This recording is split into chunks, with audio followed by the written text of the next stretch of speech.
Tonight, the Seattle School Board unanimously voted to approve the largest school district's recovery plan for next fall. School administrators will now go ahead and submit the plan to the state superintendent. But as Q13 News reporter Jennifer Lee tells us, parents wish there was more engagement leading up to this vote. President Hampson? Aye. This motion is passed unanimously. Seattle Public Schools got the approval to submit the Academic and Student Wellbeing Recovery Plan to the Office of the Superintendent of Public Instruction. But the Special Education Parent-Teacher Student Association says it's a shame the process wasn't more inclusive. There hasn't been a lot of what we would call authentic family engagement.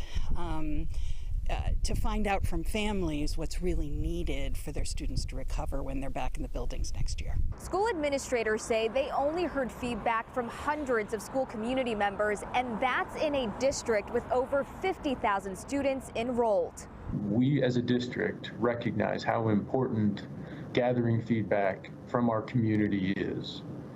We also recognize that in this moment, which was very condensed, we did not have sufficient time to do the types of engagement that we would traditionally do. Janice White says her son Adine is a high school student in the district who is autistic.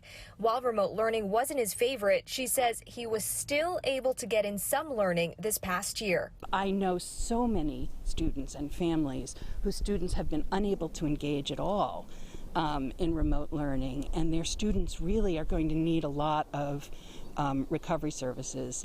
For many of those students, too, it's going to require trauma-informed mental health support. During the board meeting, school administrators say families, including those with special education services, will hear from them very soon about programs this summer and, of course, the return to full-time in-person learning next fall. We must do deeper and more rich and robust engagement in the weeks and months ahead. It needed to be shared already, and they needed to collaborate with community in developing it.